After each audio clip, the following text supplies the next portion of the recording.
Doors be.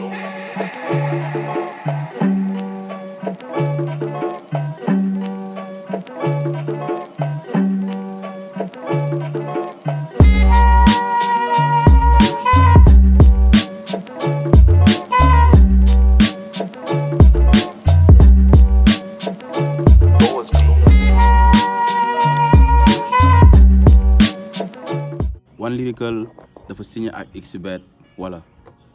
ci page Facebook am laa gis mu def benn post du benn post mais bari na récemment yi nga xamante ni moom la mujjee woon def dafa désactiver woon commentaires yi mu ni moo code promo xbet moom kenn teewul ko présenté gars yi quoi ndax defe naa ni gars yi si la ñuy xëy di gont mais y a trop de polémique quoi de certes da nga gis ñenn ñi ni encore One Lyrical mi ngi si xbet wala quoi te coton bi dafa am doole man nag je sais pas ay xbet mi ngi naan ko gagné mu gagné 1 million affaire yooyu noonu te gars yi moom instant bii nii lépp nice pour am weccit amuñu dara lu ñuy daw ku leen woo si pour génne xaalis dañ lay defal sa pip xam nga loolu moom defe naa ne instant bi artistes yi jamono yi ñu toll artistes yi xooluñu lu neex gars yi ay kii naan waroo def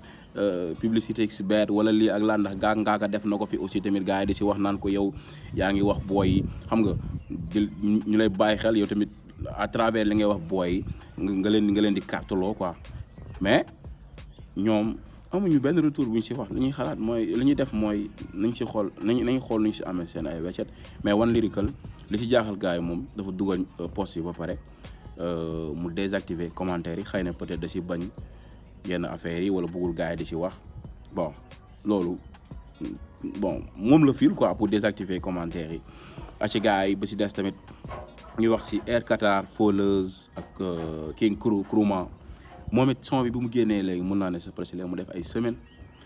mais bëri na ay polémique ñii ni mbalax la ñenn ñi naan King Kuru bett na ma ñi naan Foleuse parce que moom Foleuse sax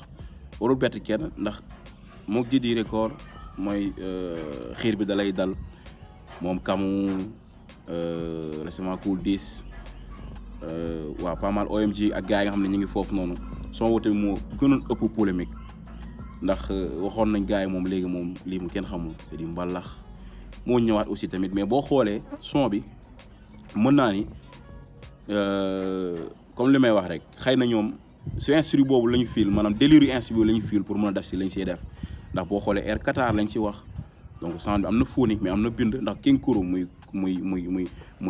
Kuruma ku ko xam ne bind moom macha allah bindal na fi artistes yu bëri ci mbalax maan yeeg rappeurs yi ñu si bëri de seet am na ñoo xam ne bindal na leen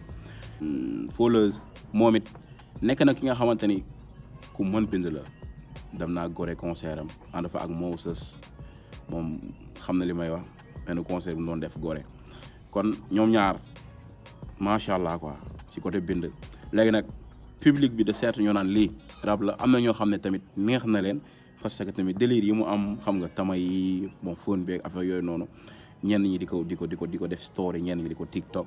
mais bëri na ay polémique comme li ma ko waxoon rek axlu bu dëgër bi ñu ngi sànni xeer naan léegi rap bi moom c'est di n'importe quoi am na ñoo xam nee nañ mbalax mi ngi si kaw mais tamit message bi voilà c'est ça donc yéen a xam quoi yéen tamit gars yi nga xamante ni ñu ngi bàyyi xel gars yi li ñu def mbalax la wala rab la les commentaires aussi One Lyrical tamit da ngeen gisee commentaire am yi nga xam ne daf ko désactiver pour bañ ko commenter sa affaire xbet bi seen réaction te bu ngeen paree ñi nga xam ne ñu ngi doog a dugg ci chaîne bi ngeen abonné te bu leen abonné ba pare bu leen fàtte ba seen cloche notification ba vidéo bu ñu dugal rek ngeen mën ko am.